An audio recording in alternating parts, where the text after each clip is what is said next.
I believe art usually can't be judged as objectively good or bad, and the concept of something being overhyped is just silly. For example, I don't like Demon Slayer because the stupid bird dragging Tanjiro from fight to fight being Koyoharu Gotoge's idea of a plot. But Timmy loves Demon Slayer, so much so that he goes on to tell every person he forms even a brief association with that Demon Slayer is the best anime he's ever seen. It cured his depression, fixed his grandpa's bad hip, and stopped him from being maidenless. Timmy tells his friend Archie that Demon Slayer would do all this and more for him as well, and he loves it just as much as Timmy said he would. Demon Slayer ended Archie's midlife crisis, repaired his broken marriage, and shot him right up to the top 0.1% of OnlyFans creators. Did Timmy overhype Demon Slayer? No. The point I'm trying to make here is that everyone's views and opinions on pieces of art such as anime and video games vary so wildly that inevitably you'll stumble upon someone like me who only watched 7 episodes of Demon Slayer before getting bored and also thinks Pokemon Legends Arceus is only worth $20. I promise I'm not a contrarian, that was just the broadest stroke I could have taken to explain my views on art in a way that hopefully most people can understand before I proceed to explain why I had such a bad time with this game and why Game Freak is probably a bunch of slaves who only get to see their families once every few days because of deadlines and Capri Sun collaborations. I'm gonna spoil a fair bit of this game. If you wanted to play it by now, you probably did. There's your warning.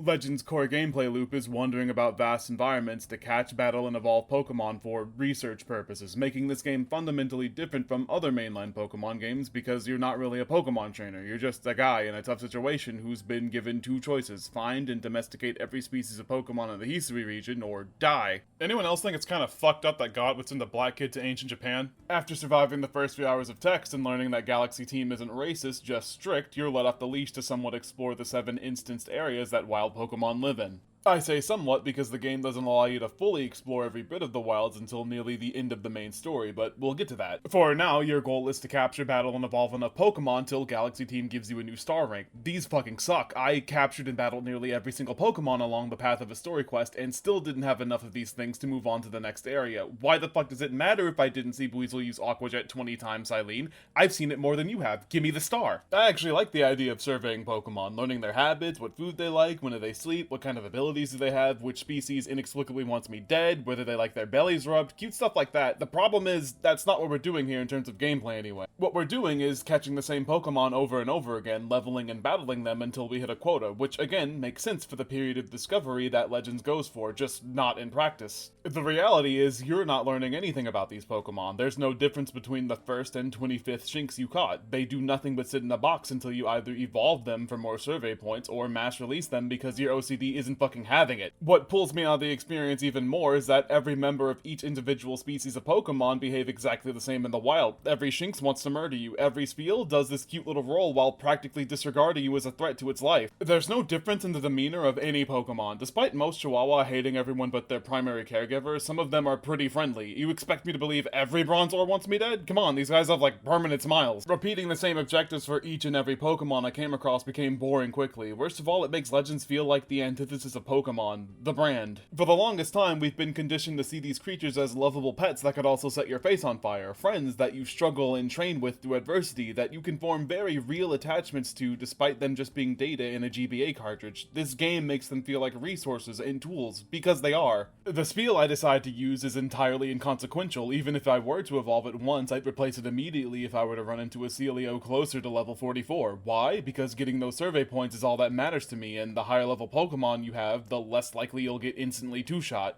I have played through all of the main story content of this game along with most of the post-game, and I still don't understand the battle system. You know what? It isn't my fault. This game actively discourages you from battling throughout most of the story, then throws a flurry of trainer battles at you during the very end. I know what I said earlier, but this is objectively poor game design. I'm not saying that the trainer battles are too difficult, I'm saying that I played this entire game barely even getting to battle the boss Pokemon, let alone other trainers. Then Game Freak throws me in a full-on Mortal Kombat with a ninja who I'm pretty sure is racist and expects me to understand why I'm getting put into 0 to death Bayonetta combos. It really does feel like battling was a last-minute inclusion because actually trying to fight some of these wild Pokemon is more effort than it's worth. Most of the time, an area will have Pokemon with similar types and weaknesses, so you're inclined to use Pokemon with good type matchups to combat them. This wouldn't be a problem if the goal was just to catch one of each species, but no, you gotta get them survey points. If you choose to battle them till they're low enough to catch easily, you'll be spending a lot of time and resources healing because more than likely you'll only have 1 or 2 Pokemon with a good matchup for any given area area, meaning you'll be taking a lot of chip damage from box filler. Some of these Pokemon have aggro ranges so far, they might as well be looking at me through the scope of a high-powered sniper rifle. Yeah, you could make Pokeballs that shoot further and without an arc, but there's no guarantee the target won't just pop out and aggro onto you anyway. On top of that, getting the higher level variants of each ball type require you to gain star rank, some of which aren't necessary to complete the main story, so it's possible you'll complete the main portion of your Pokedex without even getting to use the higher catch rate versions of some balls. On top of that, the resource requirements for crafting some of these balls get crazy, making 90% of this game just you walking around collecting resources. Yes, I see Pokemon as a resource, so does the game. I understand that there are more ways to get survey points than catching Pokemon, but it by far felt like the most effective way for me because I didn't want to constantly switch my party to evolve Bidoof number 7, 8, and 9. I still felt like Pokemon were supposed to be special during most of my playthrough. This ended up with me choosing a playstyle that had me avoiding battles altogether because I was already using up Pokeballs. Grinding for healing items too felt like an extreme. This is where my main gripe with the battle system comes into play. Any good game will lean you in all necessary facets of its systems. A great example of this is Elden Ring, not only because I like it so much, but because a lot of us are still playing it.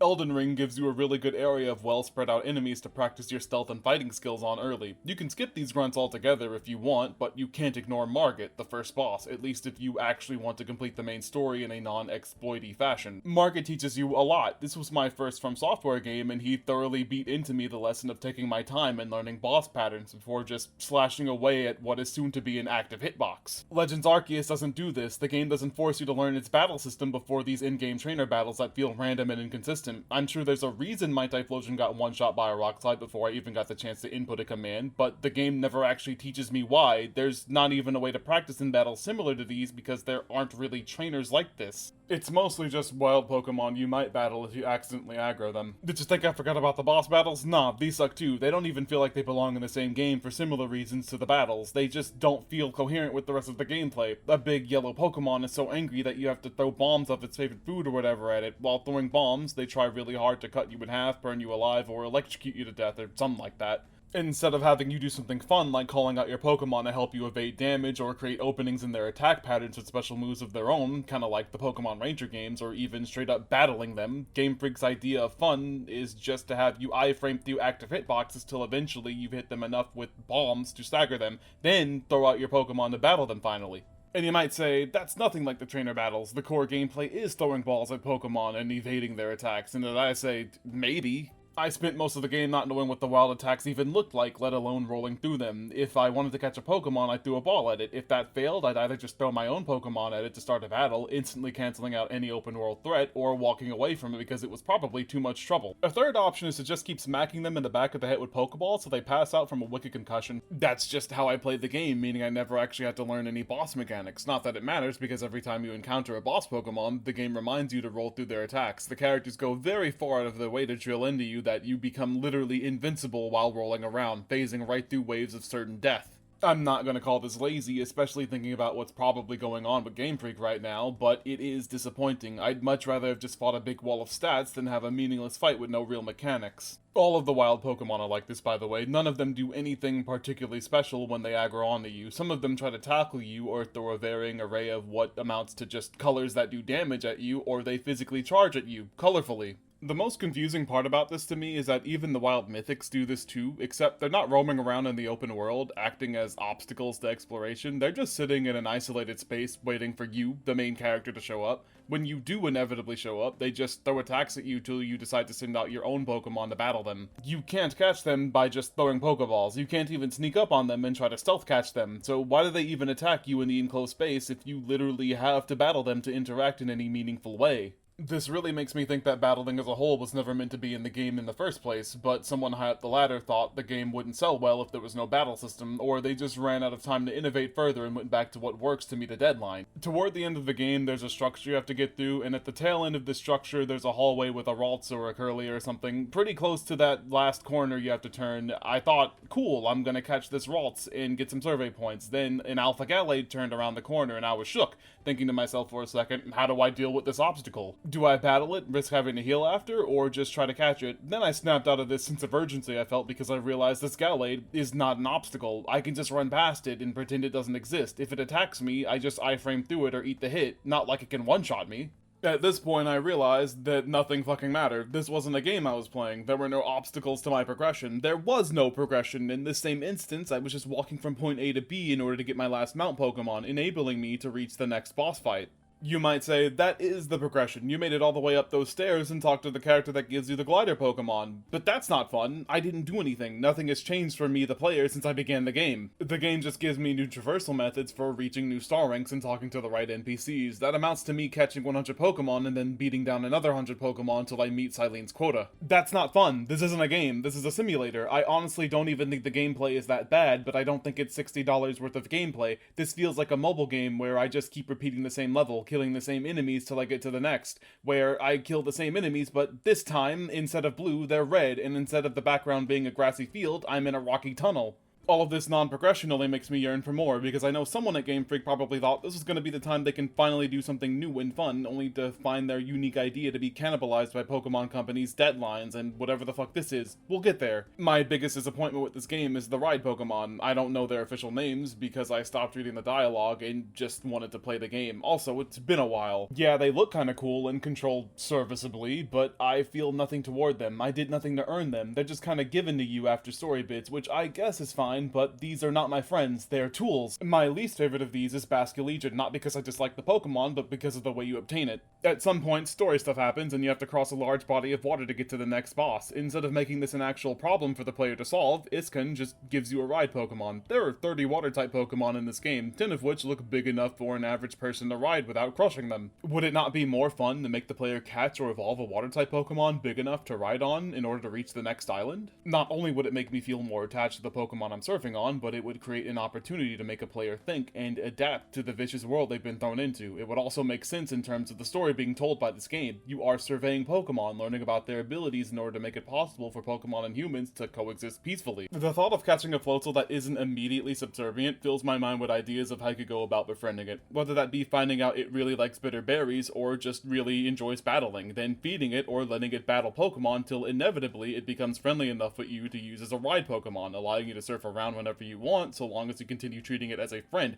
not like a resource you only got for survey points. I know that what I just described would be a lot of work in a narrative structure nightmare, but you know something? Making video games is a lot of work. I know that potentially allowing players to surf or fly around wherever they want early could very well break a standard Pokemon game, but they're set in a world of infinite possibility. Does each game have to follow a tight narrative? No, that's just what works and what gets the games out by these demonic deadlines. The open-ended nature of what I just described probably raises questions of difficulty, and what if little Timmy can't figure out that he's supposed to catch and befriend specific types of Pokemon to progress through the game? To that I say, good. I don't think that Pokemon games need to be hard or have difficulty settings. I understand that this franchise's target audience is about a decade younger than me, because I've been playing these games since I was that young. I do think they're better when they challenge kids. In the Kanto games, the first gym leader you have to beat to continue the game is Brock, who uses rocks. Rock-type Pokemon resist normal, fire, flying, and poison-type moves. On top of that, rock types are usually physically defensive walls, meaning that moves like Metal Claw, though super effective, might not do enough damage to win a battle of attrition. By this point in the game, there's a chance little Timmy only has moves consisting of fire, normal, and flying types if he chose Charmander as his starter. This is good. Older Pokemon games act like teachers. They don't just give you the Pokemon required to beat Brock's gym. They tell you that rock types are weak to fighting, grass, and water type moves, and if you're having trouble beating him, try catching Pokemon with those types. This teaches kids problem solving in a way that matters to them. Pokemon games aren't difficult, neither is math. Every math problem has an exact answer with only one possible outcome, but Timmy doesn't give a shit that 2 times 4 will always be 8. That's not fun to Timmy. He's not attached to the numbers 2, 4, or 8 in any capacity. What Timmy does care about is his Charmander. It brings him joy. One day it'll be a big dragon thing that could blow up his math teacher's car for failing him. And even if Timmy doesn't immediately grasp the type chart and use it as a means to overcome this first obstacle, Brock, at the very least, he's given a chance to try again and again in a space that won't reprimand him as hard as being held back a grade for not learning the multiplication table. Eventually, Timmy will succeed should he ignore the advice of the gym guy. His Charmander will evolve into Charmeleon and become strong enough to stat check Brock's rock types with his Metal Claw. He will reach Misty and learn his lesson anyway. He'll probably end up catching a grass type or something that doesn't get one-shot by Starmie.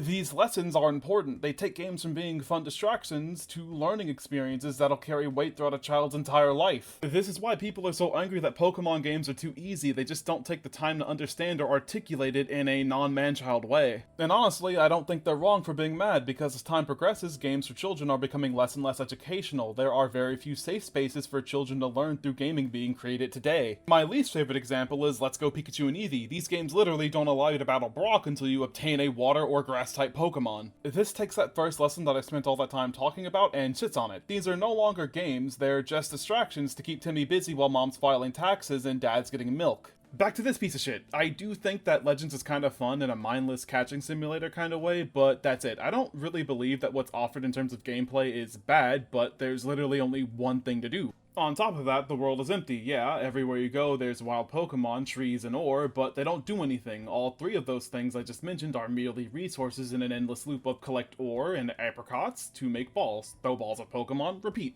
There's nothing in the world that will change the way you approach it. The Pokemon you catch are merely survey points, and these items you craft are exclusively used to catch and maintain those survey points. I've been playing Elden Ring obsessively. Everywhere you go, there's something or someone to interact with, whether that be an enemy to kill or a weapon to collect. The things you find matter, maybe not to you, but to someone. I might not use the coated sword with my current build, but I'm sure some little Timmy found this sword and it cracked out his faith build. It's a world filled with options that make me feel this sense of discovery every time I stumble upon a new weapon to play with or NPC to talk to. I never felt that with Legends. There's nothing you can find in this game that will fundamentally change your experience with it from Timmy's. You're both going to be catching, battling, and evolving until you gather enough survey points to continue the game. The Pokemon you use largely don't matter. Every one of them is replaceable, though hidden systems, IVs and EVs, have been removed from this game, making any Pokemon higher level than what you have on hand immediately more valuable. Your experiences with the Pokemon you've been using in battle don't matter when on base your level 36 Bidoof is practically a clone of the next level 36 Bidoof. Even then, for most of the boss battles, you don't even use your Pokemon, you just roll around and throw shit at them until the game allows you to battle. You probably noticed I haven't talked about how ugly this game looks, because I don't care.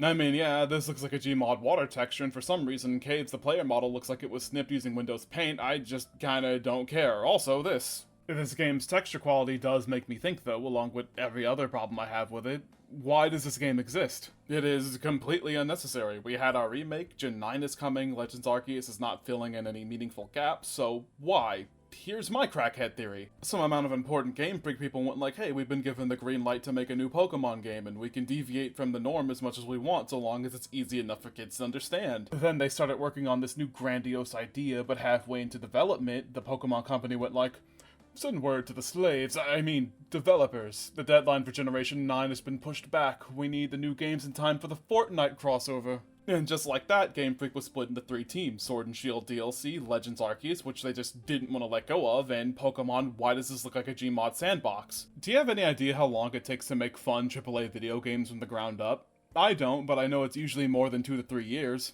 Horizon Forbidden West released 5 years after Zero Dawn, even while reusing and touching up assets. The shit the Pokemon Company has Game Freak doing is inhumane. When I was a kid, I always thought about how amazing it was that new Pokemon games would release right around the time new anime seasons began. Little me didn't realize this actually was pretty amazing and very much intentional.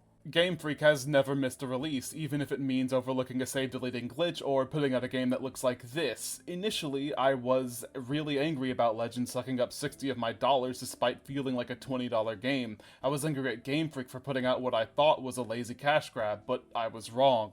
When I saw the release year for Generation 9 being the same year as Legends release, my feelings of anger and disappointment immediately turned into sadness and fear for the human beings working at Game Freak. A studio putting out 2 AAA games in a single year is ridiculous and could only be accomplished by overworking or the overselling of mediocrity, and unfortunately, both of those things are happening here. I hate this game, but I see the love and ideas brought forth from its inception. Legends Arceus was supposed to be something fresh and fun, a world full of life and intrigue, only to end up severely rushed and diluted down to this meh of a game. All of the fun and innovation sucked out of it by time restraints and corporate bullshit. Pokemon Legends Arceus is a tragedy, and Game Freak is a sweatshop.